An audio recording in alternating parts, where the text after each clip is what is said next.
Hello and welcome back to another Dare to Game video. Today we are taking a look at Warhorse Studios' newest DLC addition to the hit game Kingdom Come Deliverance 2, Legacy of the Forge. In today's video, I'll be giving my spoiler-free first impressions and letting you know what to expect from this DLC, so you can decide whether to buy it, or, if you've got the Gold Edition, whether it's worth firing the game back up and heading back into Bohemia. If that interests you, stick around because there's a lot to talk about and I've been hands-on for many hours already. But first, let me address the elephant in the room. Yes, I'm back. For those of you who didn't notice I was gone, shame on you. Nah, I'm just joking. But seriously, my retirement only lasted about 69 days before Warhorse dropped something that was simply too good to ignore. So I had to jump back in, at least for a bit. And honestly, it's been refreshing. I still love gaming, and I've had a lot of fun playing this DLC and planning and making videos. I'll be releasing those as I complete them over the next couple of days or weeks, taking a couple months off and then coming back to make videos when there's a game I actually care about, and covering that, mwah! Chef's kiss. With that in mind, I was gone for a while, so help a brother out and leave a like and a nice comment on this video. Don't let the algorithm bury me under the endless pile of AI garbage that has swamped YouTube recently. Alright, housekeeping done, let's dive on in and get to it. A quick heads up about what you'll be seeing on screen while I talk. The background footage is intentionally nondescript. I do not want to spoil anything from the DLC, and there is still a media embargo on what I can show right now.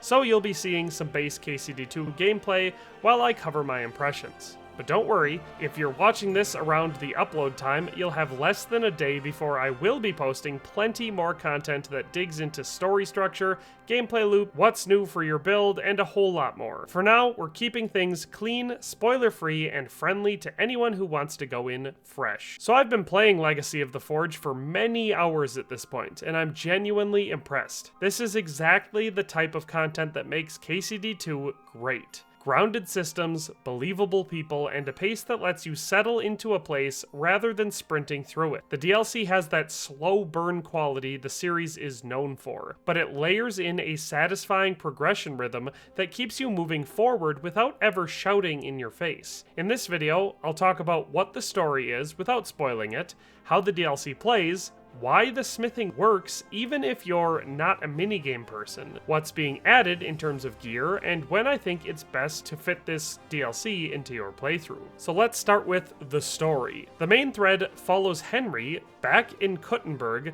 to take over a ruined, once legendary forge tied directly to his father's past. The beating heart of the plot is a long-lost masterwork that Henry is determined to finish, something his father Martin once had a hand in. That personal connection gives the whole arc weight and focus. You'll be climbing through the city's blacksmith guild, navigating the politics of a working town, and discovering pieces of your family's history in a way that fills in background that fans have wanted for years, but it never turns it into an info dump. The way the forge, the people around it, and Henry's memories intersect creates a steady pull forward. Even without specifics, I can say it carries emotional oomph, enough to feel like a meaningful chapter rather than a side detour. Outside of that core storyline, there are 3 distinct side stories that unfold through ambient mission chains as you go about your daily work. These aren't just fetch quests, they're threads tied to the people of Kuttenberg, problems that find Henry because of his position at the forge, and to favors you decide to take on. They're linked to Henry's life around the smithy, but not always directly about swinging a hammer, and they progress naturally as you take commissions, run errands, and respond to what the town throws at you. The natural cadence is what makes them pop. You might start one chain by helping a local with something straightforward, only to see it evolve in an unexpected direction a few in-game days later because of choices you made, reputation you earned, or just being present at the right time. It's a clever way to keep the narrative moving without forcing you to track a dozen quest markers. The biggest structural shift from this DLC comes from turning the forge into a true home base. You aren't simply repairing a building and calling it a day, you're shaping a functioning workshop, designing your private quarters, and making decisions about the yard and surrounding bits that actually matter. The customization layer is enormous, and more importantly, it's tied directly to how you play. As you work, you earn coin, you gain prestige, and you reinvest into the place, picking upgrades that tilt towards utility, toward aesthetics, or toward that sweet spot where the two meet. Over time, you go from "this place could be something" to "this is my place," and that shift helps the DLC feel like a lived-in chapter of Henry's life rather than a bolt-on activity hub. The little touches, like deciding colors and choosing what upgrades you want to furniture, or improving the exterior of your forge, and making your quarters actually feel like home, build immersion in a way that screenshots can't quite capture. In terms of scope, the studio has told press to expect roughly 15 to 20 hours for the main story chunk, and I can see where that estimate comes from. If you laser focus the critical path, you'll probably land somewhere in that window, if not a little bit shorter. If you're like me, you sink into the loop, running the shop, tinkering with layouts, picking up a commission on your way to check in with an NPC, then losing an hour to a chain that cropped up because you overheard something in town. You can stretch it well beyond that. The key is that it doesn't feel like padding. The daily rhythms are satisfying, the errands have bite, and the sense of progression is steady without being grindy. Now for the smithing. If you enjoy the smithing minigame, this DLC is your playground. There are countless radiant smithing jobs that pop up into your rotation.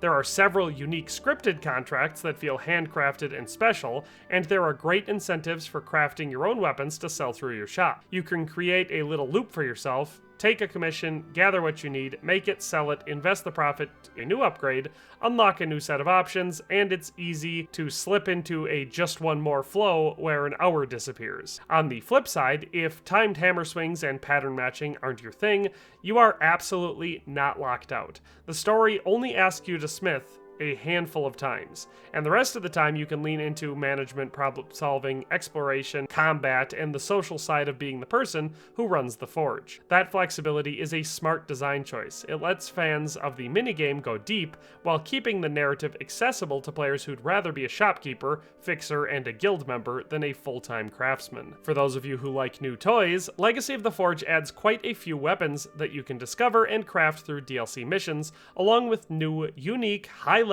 armor pieces that feel worth chasing. These aren't dumped on a vendor for you to buy.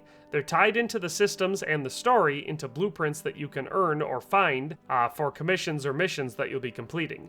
It's the kind of integration that makes upgrades feel earned rather than handed out. As your prestige rises, and you do right by Kuttenberg, the Forge's reputation expands alongside your options, so your gear progression reflects your standing in the community. Finding a blueprint or finally meeting the prerequisites or having the materials for a fancy piece is a fist pump moment, not a spreadsheet chore. If you played Kingdom Come Deliverance's From the Ashes DLC, this is the closest comparison point. But in my opinion, Legacy of the Forge does everything better. Where From the Ashes was cool but sometimes felt like management bolted onto the side, this expansion is woven through Henry's day-to-day life and the broader KCD2 systems. The prestige loop feels organic, the way the shop sells what you make is satisfying, the daily quests create a living texture around you, and your quarters actually affect how you play. The result is something more cohesive and more character-driven. Fans who wanted the quiet, grounded fantasy of belonging to a place, of being the person people go to when something needs doing,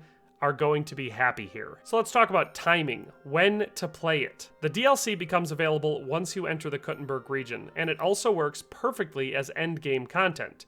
I tried both approaches. On one save, I jumped in as early as the game allowed. On another, I used a save where I was all the way at the end. It plays seamlessly either way, and there's zero friction in terms of difficulty or pacing. That said, for roleplay reasons, it lands harder at the end. The themes resonate more when you've lived a full arc with Henry. The progression curve lines up beautifully with a character who's already established, and the Forge functions as a capstone, almost a homecoming, rather than a mid-game detour. If you've got the willpower to wait, or you've got a save at the end of the game, I recommend treating it as late-game or post-credits content. If you can't resist and you jump in early, you're still going to have a great time, but the emotional punch is just a bit stronger if it happens at the end of the game. One more practical note before we wrap. The DLC arrives alongside a free update for everyone that upgrades photo mode as well as upscaling. Even if you're not grabbing the expansion on day one, that is a nice quality of life bump for all of the Bohemia beauty shots the community loves to share. I'm excited to mess around with it for thumbnails and for some sweeping city shots once embargoes lift, and I suspect a lot of you will be too.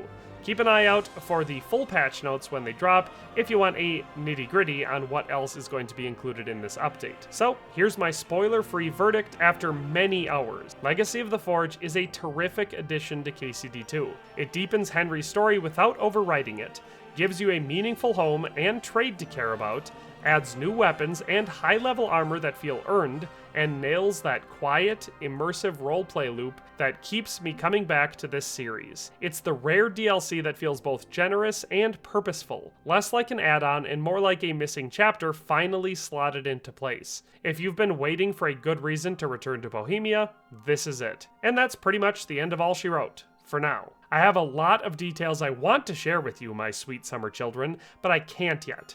Embargoes are still a thing, and tomorrow you'll have much more from me to watch. I can wholeheartedly recommend this DLC to anyone who enjoys the KCD games. It's a fantastic addition to an already amazing experience and delivered everything I wanted and more. I am so happy to be back covering this game and making videos. And while I'm not promising to go back to daily uploads for another 9 years, I do have quite a few Legacy of the Forge videos planned. I'd love it if you stuck around and enjoyed that journey with me. Anyway, that's all for today. Thanks for watching and have a nice day, and I'll see you next time.